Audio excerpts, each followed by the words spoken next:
This is NDTV.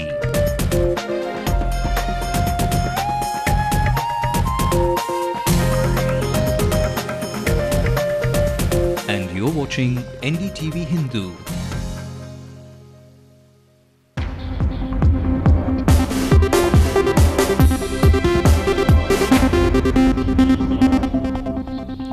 Top sources say MK Alagiri calls it quits from the cabinet and his party. In a pressure static, the resignation letter is handed to his father.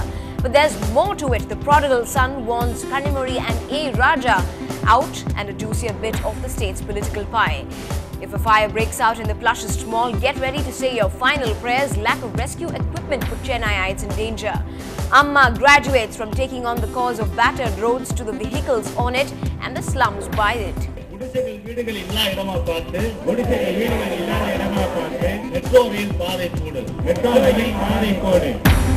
the Chennai police be forced to take action against Lalit Modi?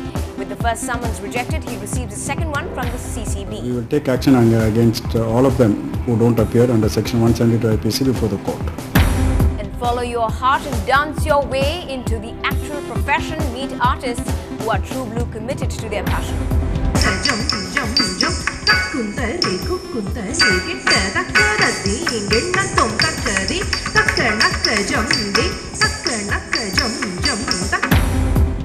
After India's singles dreams came crashing down, the Indo-Pak Express claims victory to enter round 2.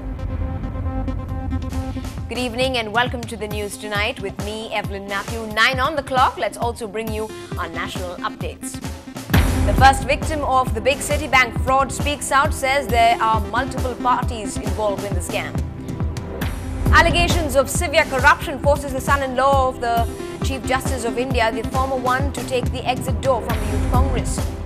The organising committee chairman of the CWG, Suresh Kalmari, is grilled over the irregularities in the scam. The Pakistan Punjab governor's assassination was planned.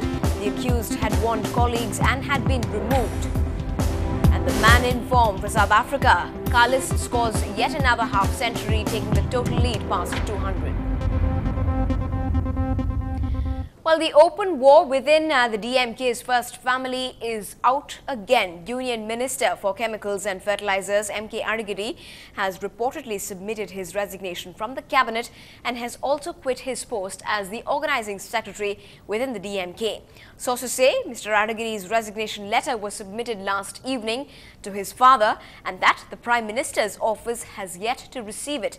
But with this move, it is surely being viewed as a pressure static, as the prodigal son does have quite a few demands in that letter to his chief minister father.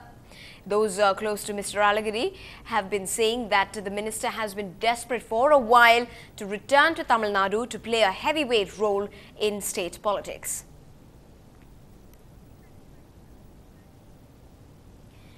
But is the walkout by MK Alagiri from the Dravidian party just as obvious as the cracks and the growing tension emerging from within the party now? In the letter handed over to Karunanidhi, his elder son has asked for A. Raja to be sacked from his party position and a similar action to be taken against his stepsister Kanimuri as well, as he has been upset with both of them.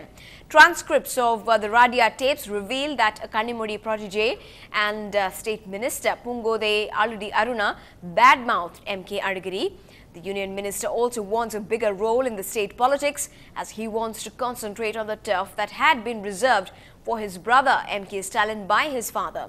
In his note to his father, he also allegedly said that his discomfort with Hindi made him an uneasy fit at the centre. Meanwhile, DMK's parliamentary party leader T.R. Balu today met Congress President Sonia Gandhi to convey the DMK chief's message to her on the state of relations between the two parties in Tamil Nadu, but Balu dismissed reports that MK Alagiri had submitted his resignation. Meanwhile, in what is surely a surprise gift on her birthday, DMK Chief Karunanidhi showered praises on Rajya Sabha MP Kanimuri after stepbrother Alagiri played party pooper by allegedly calling for action against her and open support for Raja being condemned there by Alagiri. Karunanidhi's response to that, well, sky-high praises for his daughter was heard today, especially for her role in organizing job fairs across the state.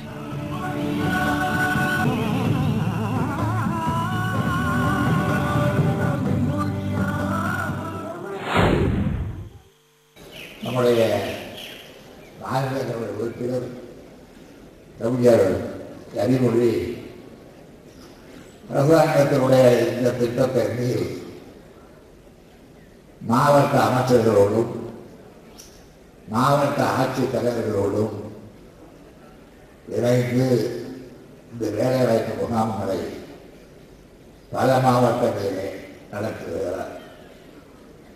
அந்த முகாம்களில் இதுவரையிலே மொத்தம் நான் சொன்ன அந்த கணக்கு அன்றி 2,33,712 வேலை வாய்ப்பற்ற இளைஞர்கள் கலந்து கொண்டார்கள் என்றும் அவர்களில் 1,33,998 பேருக்கு வேலை வாய்ப்பு கிடைத்ததா என்றும் அறிய நான் நிகழ்வென மகிழ்ச்சி அடைகின்றேன். இந்த முயற்சியும் ஒரு வகையிலே இன்னொரு பக்கத்திலே தொடர வேண்டும் என்று விரும்புகின்றேன். I wonder if it is a reply to Aragri's letter to him just a few days ago. In fact, that came in last evening. Now, theatres in Delhi may be clued in with regards to fire safety, but in Chennai, they have a long way to go. Fire is a tragedy waiting to happen, especially in multiplexes with built-in cinema theatres. Going to theatres is still the most popular form of entertainment for Chennaiites, but are theatres alert enough when it comes to fire safety? Indifference to mandatory fire safety norms puts the audience at great risk, since their chances of escape would be greatly reduced.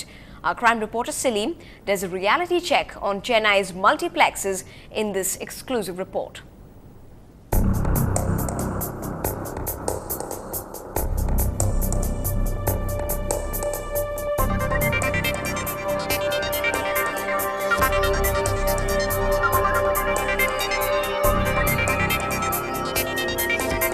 A cloud of smoke was an unscripted reality at the so-called best mall in Chennai 4 days ago.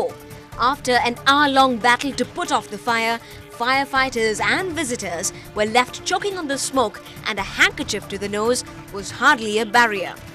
Experts say smoke inhalation is the primary cause of deaths in indoor fires. Fortunately, on that day, there was no casualty. There are smoke suction devices which can immediately suck out the smoke and make it bearable for people so that they can be evacuated safely. So that I have been insisting that should have, but it is not there in any other building. No building has a smoke suction device. Because ultimately, when a fire takes place, people die because of suffocation, because oxygen level comes down. It is worse in other multiplexes.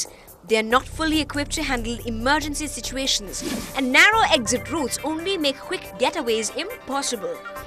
During inspections, it emerged that a stampede-like situation is in the offing. Audience clearly are sitting ducks. Emergency response teams exist only in the movies, not in the real world. But அந்த மாதிரி எதனா இருக்கா emergency reaction team எதனா இருக்கு?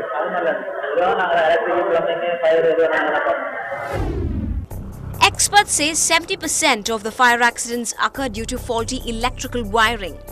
Walk into the closet of any multiplex in Chennai, you will notice live wire hanging from the ceiling. Authorities say they are worried since mushrooming malls and multiplexes in the city are not taking fire safety norms seriously.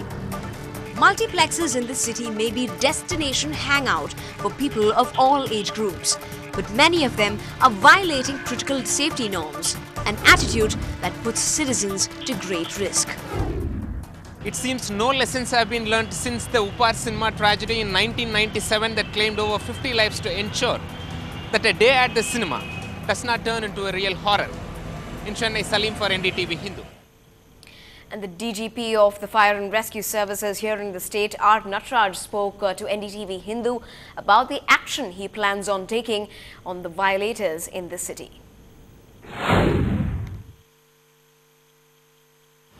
No, we have been repeatedly telling all these big commercial complex and the malls that they should strictly adhere to the fire safety norms. Not only fire safety, total package of safety, whatever that has been prescribed as per the building code. Of course, we also during our annual drill, mock drill, again tell them these are things which have to be done, and we also give them in writing the deficiencies which we notice. Supposing if there is a continuous indifference, then these malls face a threat of closure. Definitely, the licensing authorities will be addressed and will ensure that these malls are closed. This is News Tonight on NDTV Hindu. Up ahead, the Home Minister strikes a chord with the housewives of the nation, calling the skyrocketing digits of today the worst tax ever.